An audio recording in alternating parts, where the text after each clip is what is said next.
আসসালামু আলাইকুম। প্রথমে বলব পরবর্তী ডিগ্রি ভর্তির সকল আপডেট পাওয়ার জন্য অবশ্যই এই চ্যানেলটিকে সাবস্ক্রাইব করে রাখবে। জাতীয় বিশ্ববিদ্যালয়ের যারা ডিগ্রি ভর্তি হবে, তোমাদের একটি কথা বলি, তোমাদের যারা আগে ভর্তি হতে পারোনি, হ্যাঁ, যারা আগে ভর্তি হতে পারোনি, যাদের পাশের পাশের সাল অনেক আগে কিন্তু ভর্তি হতে পারছো না বা গত বছর ভর্তি হতে পারোনি, তারা আমাদের সাথে যোগাযোগ করো। তো তোমাদের 2026 সালের যে ডিগ্রি আবেদনটা দিবে, তাদের আবেদন কখন শুরু হবে, কত জিপিএ লাগবে, টোটাল বিষয়গুলি নিয়ে ডিটেলস আলোচনা করা হবে। ভিডিওটি অবশ্যই শেষ পর্যন্ত দেখবে। আর পরবর্তীতে সকল ধরনের আপডেট পাওয়ার জন্য চ্যানেলটিকে সাবস্ক্রাইব করে রাখবে। আর তোমাদের কোনো কিছু বুঝতে অসুবিধা হবে তো আমাদের স্ক্রিনে দেখতে পাচ্ছ হোয়াটসঅ্যাপ নাম্বার দেওয়া আছে, আমাদের হোয়াটসঅ্যাপ নাম্বার যোগাযোগ করে আমরা তোমাদের সাহায্য করব। তো চলো শুরু করি আজকের এই ভিডিওটি। দেখো, আমি আবারও বলতেছি, তোমরা যারা আগে ভর্তি হতে পারোনি, গত বছর ভর্তি হতে পারোনি, বা যারা 2020 সালে এসএসসি পাস করেছো, 2019 সালে পাস করেছো, তারা চাইলে কিন্তু আমাদের সাথে যোগাযোগ করতে পারো। আমরা তোমাদের ভর্তি হওয়ার প্রসেসটি জানিয়ে দিব। বোর্ড থেকে কীভাবে ভর্তি হতে হবে সুপারিশ নিয়ে সেই বিষয়টি শেয়ার করব। ঠিক আছে?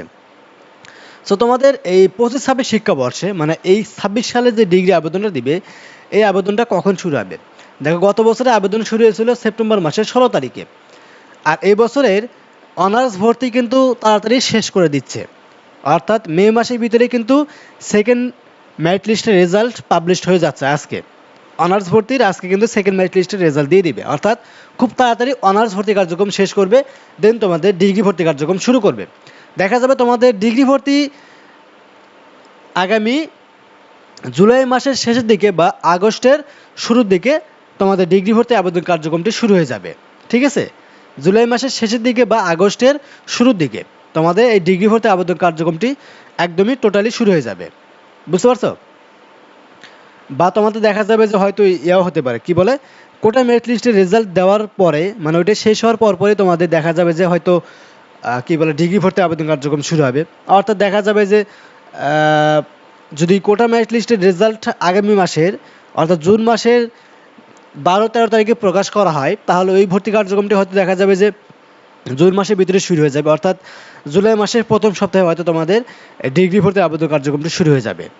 এরকমটা হতে পারে। তো এটা এখনও শিওর না, তোমাদের জুলাই মাস বা আগস্ট মাস, এই 2 মাসের ভিতরে তোমাদের ডিগ্রি ভর্তি আবেদন কার্যক্রমটি শুরু হয়ে যাবে।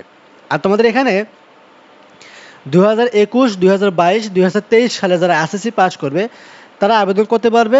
আর যারা 2023, 2024, 2025 সালে এইচএসসি পাস করবে তারা আবেদন করতে পারবে এই ডিগ্রি ক্ষেত্রে। যারা 2019, 2020, 2018 সালে এসএসসি পাস করেছো, 2020 সালে, 2021 সালে, 2022 সালে এইচএসসি পাস করেছো, তারা কিন্তু ডিগ্রিতে আবেদন করতে পারবে না। ঠিক আছে? ডিগ্রিতে আবেদন করতে হলে তোমাদের 21, 22, 23 সালে এসএসসি পাস থাকতে হবে, 23, 24, 25 সালে এইচএসসি পাস থাকতে হবে, তাহলে তোমরা আবেদন করতে পারবে ডিগ্রিতে। তো যারা এর আগে পাস করেছো আবেদন করতে পারবে না বা গত বছর ভর্তি হতে পারেনি, তারা আমাদের সাথে যোগাযোগ করো, আমরা তোমাদের ভর্তি হওয়ার প্রসেসটি জানিয়ে দেব। তো এটা ছিল ভিডিওটি কেমন লাগলো অবশ্যই কমেন্ট করে জানাবে। ভিডিওটি ভালো লাগলে অবশ্যই লাইক করবা, চ্যানেলটিকে সাবস্ক্রাইব করে রাখবে পরবর্তীতে অনার্স ডিগ্রি ভর্তির আপডেটগুলো পাওয়ার জন্য। তো আজকের মতো এখানে শেষ করবো। সব ভালো থাকবে। আল্লাহ হাফেজ।